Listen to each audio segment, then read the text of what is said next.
presentation by just talking to you about what I see as the major shift in paint and paint technology, and that is the requirement and the demand for added benefits.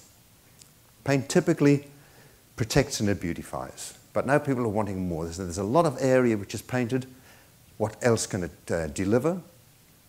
Climate control is one where there's been a lot of focus, and particularly outside, there's been a lot of success with that. Not just the cool colours, which allows darker colours to be used for reflecting heat, but of course white paint is excellent for reflecting heat.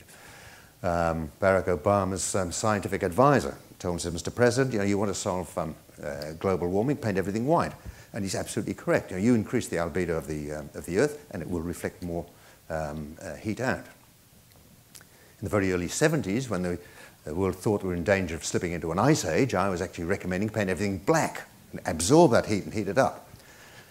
I just want to say, whatever crisis is going to hit the world, we will have a colour to solve it. There's no, there's no question there. We've not been able to prove at all that there's any efficiency inside, and we've worked with Kevin and his team looking at products that we've designed and produced, and stuff from overseas which claims have been made, and a variety of test methods, and we've not been able to prove that.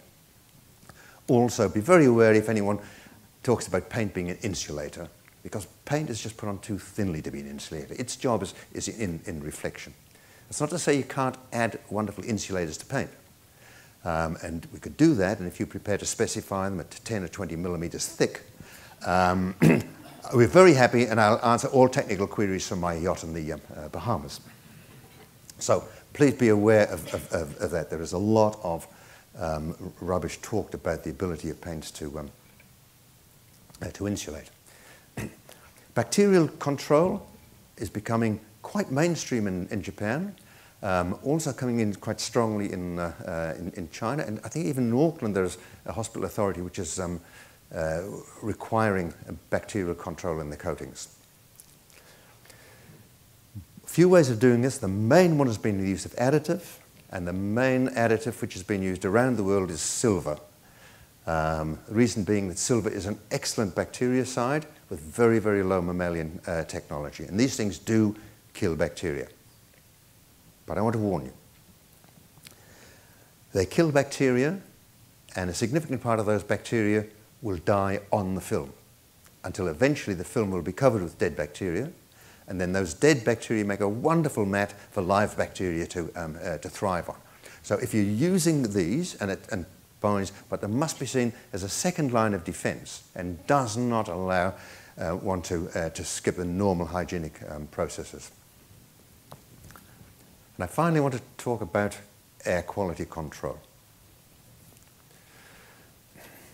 China in particular, they are selling a lot of paint with the ability to absorb formaldehyde. And there are paints that can do this.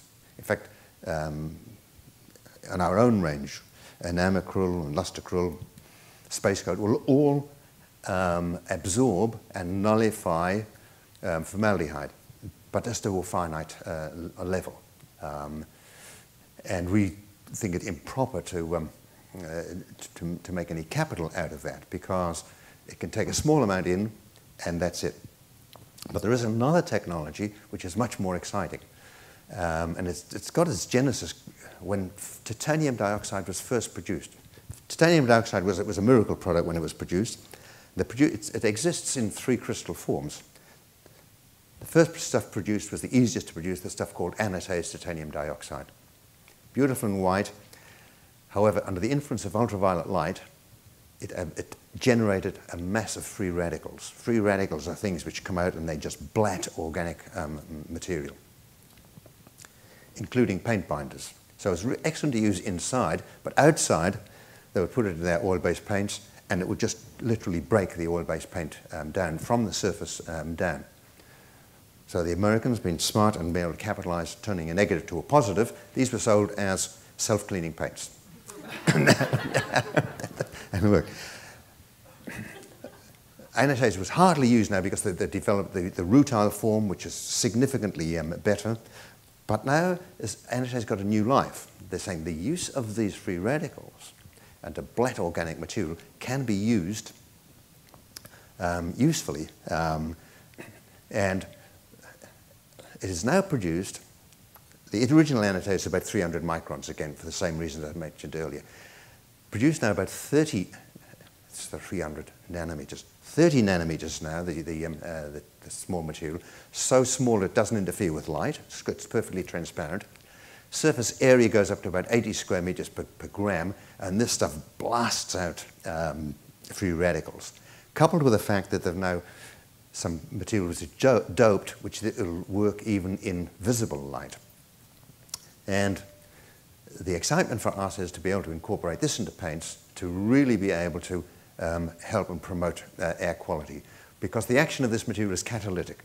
It keeps on going forever. It just keeps on, and there is lots of results that we've had and from overseas where it blasts out formaldehyde as though it wasn't there. It can clean up pollution and smog, can kill bacteria and then break down the carcasses of it. It's an exciting material. Difficulty is how do we bring it to a wall, and because even with the most durable binders that we put, it'll still break them down. So we're looking at the use of mineral binders, and the objective is to try and bring two products out which will go over a standard wall, a thin, clear, inorganic insulating binder, and then put with another thin, clear, inorganic with the nano titanium in, so it can then do its job. So these added benefits really are where I see things going. And just in concluding, I'd like to say that even this little well, it's not a whiteboard, it's T-board. I'd say why it's a T-board. It's not actually a whiteboard, it's a bit of MDF, and it's coated with one of our wall paints to the color T. And then it's overcoated with a two-pack polyurethane, a high-performance two-pack polyurethane, which has got really good graffiti resistance. But the interesting thing about this two-pack urethane is that it in itself is waterborne. Yeah.